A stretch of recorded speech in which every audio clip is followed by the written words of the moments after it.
Hello, good morning to all of you dear students. कैसे हैं आप सब लोग। आज मैं फिर आपके सामने हूँ इस वीडियो के साथ। अभी आपने पिछली वीडियो मैंने पढ़ाया था आपको structure, educational structure in India, ठीक है। उसका ही ये पार्ट है, टॉपिक चल रहा था हमारा। यहाँ तक शायद आपने ये आप देख रहे होंगे, ये केंद्रीय स्तर पर शैक्षिक प्रशासन की संरचना, ठीक है। जो एजुकेशनल स्ट्रक्चर है इंडिया का, वो डिवाइडेशन है, उसका डिवाइड कर दिया गया है राज्य स्तर पर, केंद्र स्तर पर, जिला स्तर पर, विश्वविद्यालय स्तर पर। तो हम यहाँ बात कर रहे हैं केंद्रीय स्तर पर। ये आपने पढ़ा है, एक बार रिवाइज कर देता हूँ। सितंबर 1985 में केंद्र में एक नए मंत्रालय MHRD का सृजन किया गया और इस मंत्रालय को निम्नलिखित 5 विभागों में विभाजित किया गया, ठीक है।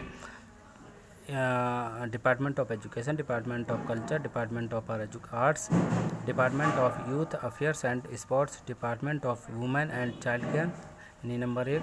शिक्षा विभाग, संस्कृति विभाग, कला विभाग, युवा कल्याण एवं खेलकूद विभाग, महिला एवं बाल देखभाल विभाग, ठीक है छात्रों। लेकिन हम बात करें वर्तमान की, तो वर्तमान में क्या स्थिति है।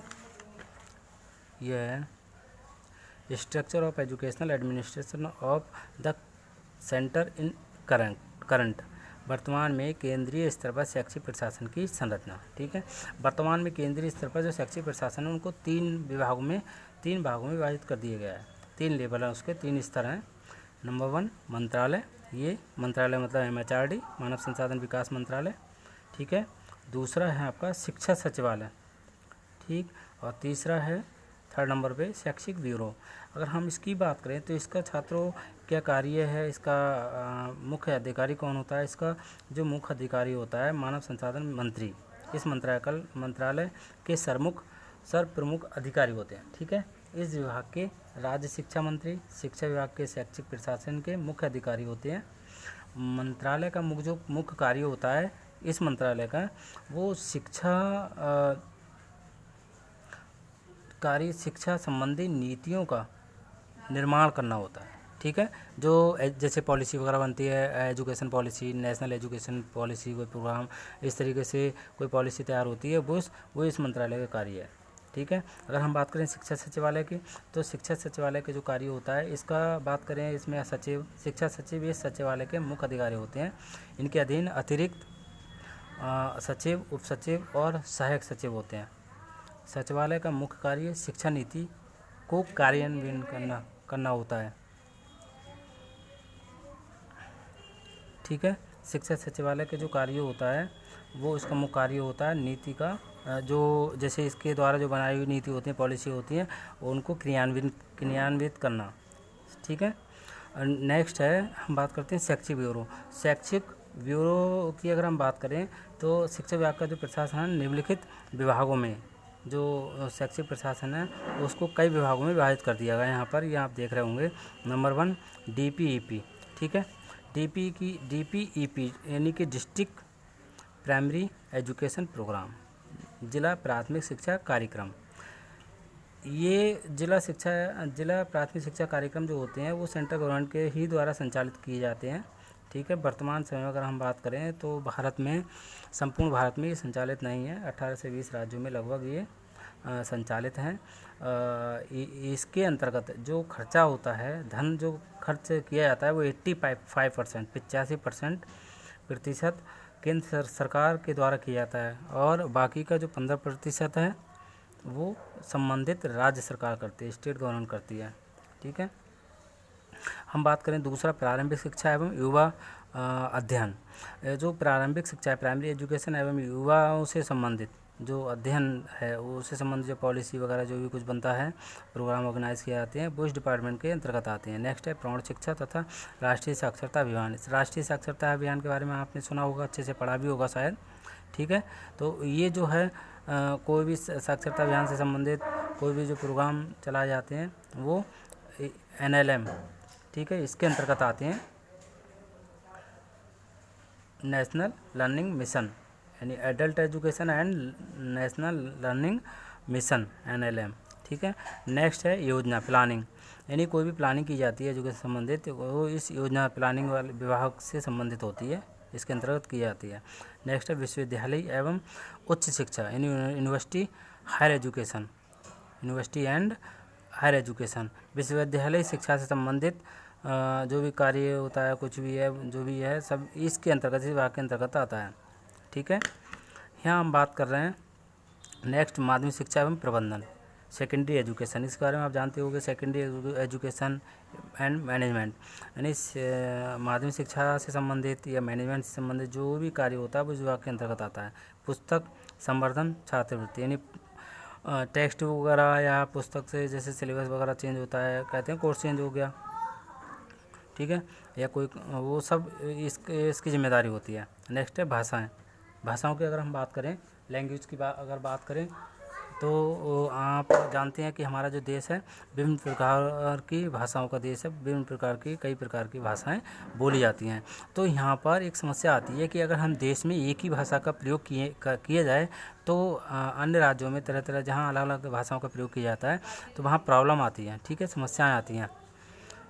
ठीक है, तो यहाँ पर भाषाओं संबंधित जो समस्या होती है, कोई कार्य होता है, वो इस विभाग का कार्य होता है। अब बात करें हम तकनीकी शिक्षा, ठीक है, टेक्निकल एजुकेशन। तो टेक्निकल एजुकेशन की हम बात करें, सभी लोग जानते होंगे लगभग जिसने बीटेक बीसीए वगैरह किया होगा, तो टेक्निकल कोर्स के होते हैं, यानी कि तकनीकी शिक्षा। तो उससे संबंधित जो भी समस्या होती है या कार्य संचालन होता है वो इस विभाग का कार्य होता है। नेक्स्ट है व्यावसायिक शिक्षा, वोकेशनल एजुकेशन। तो यहाँ व्यावसायिक शिक्षा की हम बात करें, वोकेशनल एजुकेशन संबंधित जितनी भी कोई समस्या है, कुछ भी है, तो वो इस विभाग का कार्य होता है। नेक्स्ट वित्त, इसके बारे में जानते होंगे, फाइनेंस के बारे में और लेखा के अकाउंट के बारे में। ठीक है, एक नज़र हम डालते हैं इन सभी विभागों में एक एक सहायक सचिव है जो मानव संसाधन विकास मंत्री और मानव संसाधन राज्य मंत्री एवं शिक्षा सचिव को इन विभागों के कार्यकलापों में सहायक एवं संयोजक का कार्य करते हैं। इन सहायक सचिवों की सहायता के लिए प्रत्येक विभाग में कई अन्य अधिकारी और सहायक स्टाफ होते हैं। ठीक है, ये तो खैर आप जानते होंगे, किसी भी संस्थान में किसी संस्था में जो सहायक होते हैं, सहायक अधिकारी होते हैं, सहायक स्टाफ होता है, वो मुख्य अधिकारी की सहायता करता है। ठीक है,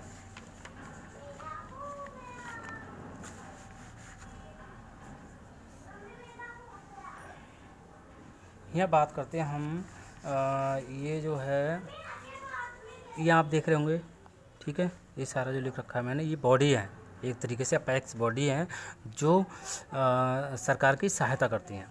केंद्र सरकार ने शिक्षा संबंधी विभिन्न विभागों के कार्य क्षेत्र में परामर्श देने एवं तत्व संबंधी कार्यों का संपादन करने में सहयोग करने के लिए कुछ, ये आप देख रहे हैं ना, मैंने लिख रखा है, देखो, केंद्र सरकार ने शिक्षा संबंधी विभागों ये सब, ठीक है, करने के लिए कुछ मंडल, परिषद, संस्थान एवं आयोगों कमीशंस का गठन किया है।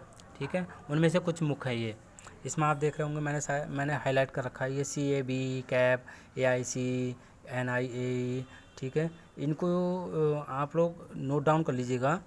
ठीक है, उससे क्या है, ये कभी कभी आपका UTET, CTET इस तरह के एग्ज़ाम होते हैं, तो उसमें कभी पूछ लिया जाता है शॉर्ट में, UGC क्या है, NIEP क्या है, ये सब क्या है, कैप क्या है।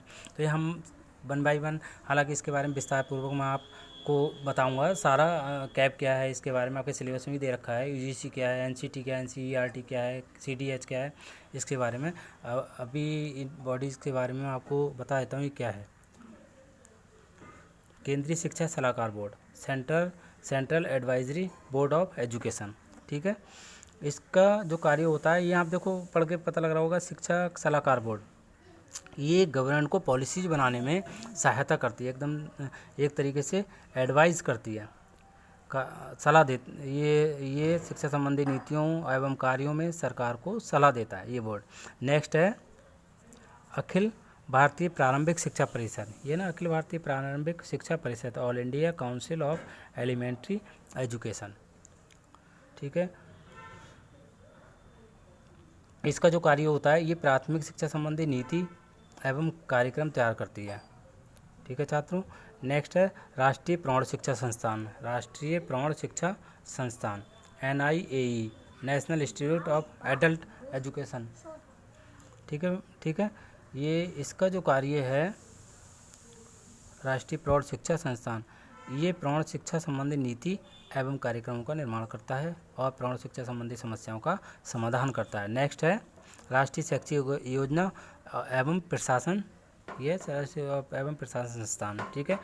NIEPA, national institute of educational planning and administration, इसका जो कार्य होता है ये शैक्षिक योजनाओं के निर्माण एवं प्रशासन कार्यों में सरकार का सहयोग करता है, ठीक है छात्रों। नेक्स्ट है विश्वविद्यालय अनुदान आयोग, विश्वविद्यालय अनुदान आयोग, यूनिवर्सिटी ग्रांट कमीशन, UGC, इसके बारे में शायद आपने सुना भी होगा। जो आपके इसके बारे में बता दूं आपको, ये उच्च शिक्षा के स्तर मान को बनाए रखने के लिए उत्तरदायी है। इसकी जिम्मेदारी बहुत ज़्यादा होती है।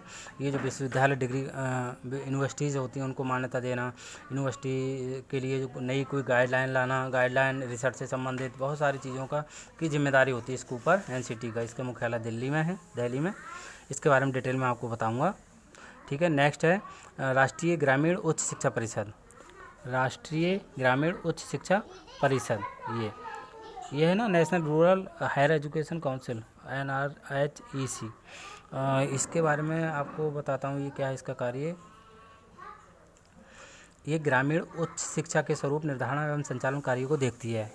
ये आप देख रहे हैं ना, ग्रामीण, ठीक है, ग्रामीण क्षेत्रों में हायर एजुकेशन से संबंधित कार्य देखती है। नेक्स्ट है अखिल भारतीय माध्यमिक शिक्षा परिषद, all India council of secondary education. तो ये इसका कार्य होता है सेकेंडरी एजुकेशन से संबंधित जो भी कार्य होता है उससे संबंधित नीति तैयार करने, संबंधी नीति, कार्यक्रम और योजना बनाने एवं माध्यमिक शिक्षा की समस्याओं का समाधान करने के लिए ये उत्तरदायी होती है, ठीक है। नेक्स्ट है राष्ट्रीय शैक्षिक अनुसंधान एवं प्रशिक्षण परिषद, राष्ट्रीय शैक्षिक अनुसंधान एवं प्रशिक्षण परिषद, national council of educational research and training. इसके बारे में आपने बहुत पढ़ा होगा, NCERT। इसके बारे में आपको पता होना चाहिए, इसकी फुल फॉर्म हमेशा के लिए याद कर लेना। अभी आपने कुछ समय पहले सेंट्रल गवर्नमेंट ने एक ऑर्डिनेंस पास किया था कि उसमें सारे CBSE board, Hindi medium board, सभी बोर्डों में, सभी स्कूलों में, चाहे वो किसी भी बोर्ड का हो, NCERT की बुक्स संचालित की जाए, कंपलसरी कर दिया। तो ये अनुसंधान, विस्तार कार्य, स्कूली शिक्षा और शिक्षा संबंधी नीति एवं कार्य संचालन के लिए उत्तरदायी है, ठीक है। अब बात करते हैं राष्ट्रीय शिक्षक शिक्षा परिषद, national council for teacher education. तो अगर हम बात करें नेशनल NCT, इसके बारे में हमेशा याद कर लेना। देखो आपका जो B.Ed कोर्स है वो भी इसके अंतर्गत आ जाता है। इसका जो मेन कार्य होता है टीचर एजुकेशन, शिक्षा को लेकर के, उसके प्रशिक्षण को लेकर के सारी जिम्मेदारी, प्रशिक्षण संबंधित, ठीक है, सारी जिम्मेदारी इनकी होती है, NCT की होती है। ये एक ऐसी बॉडी है कि प्राथमिक एवं माध्यमिक शिक्षकों के प्रशिक्षण कार्यक्रम के निर्माण एवं नियंत्रण, उसको कंट्रोल करना के लिए उत्तरदायी है, ठीक है। इसके बारे में डिटेल में आपको पूरा बताऊंगा। नेक्स्ट है केंद्रीय हिंदी निदेशालय। तो इसके बारे में आप देख रहे हैं CDH, central directorate of Hindi.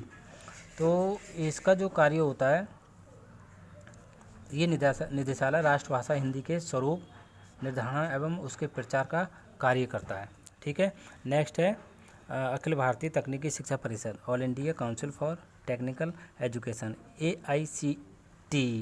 ये जो है AICT, इसके अंतर्गत जो टेक्निकल कोर्स होते हैं उसकी समस्याएं, उससे संबंधित नीति निर्धारण करना, कार्यक्रम का आयोजन करना, वो सब इनका कार्य होता है। टेक्निकल कोर्स जैसे BCA है, BTech है, MTech है, ठीक है, MCA है, इस तरीके जो पॉलिटेक्निक है, जो इस तरीके के जो कोर्स होते हैं टेक्निकल कोर्स, वो इसके अंतर्गत आते हैं।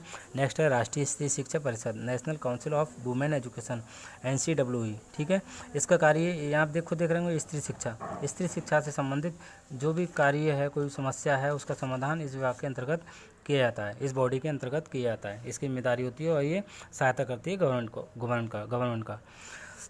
उपरोक्त मंडल परिषद, ये सारी जो बॉडीज़ हैं, वो आयोग सभी में शिक्षा विभाग शिक्षा अधिकारी विशेष नियंत्रक होता है। इसका जो मेन हेड होता है, मेन अधिकारी होता है, वो कंट्रोलर होता है। सरकार द्वारा नियुक्त एक मुख्य अधिकारी होता है और सदस्यों के रूप में केंद्र सरकार तथा राज्य सरकारों के प्रतिनिधि होते हैं, विषय विशेषज्ञ एवं शिक्षाविद आदि होते हैं। ये संस्थाएं अपने अपने क्षेत्र में सरकार को सलाह देती हैं और प्रशासन कार्य में सहयोग देती हैं, ठीक है छात्रों। ये टॉपिक हमारा समाप्त हुआ। आगे हम फिर मिलेंगे। स्वस्थ रहें, सुरक्षित रहें, घर पर रहें। Thank you.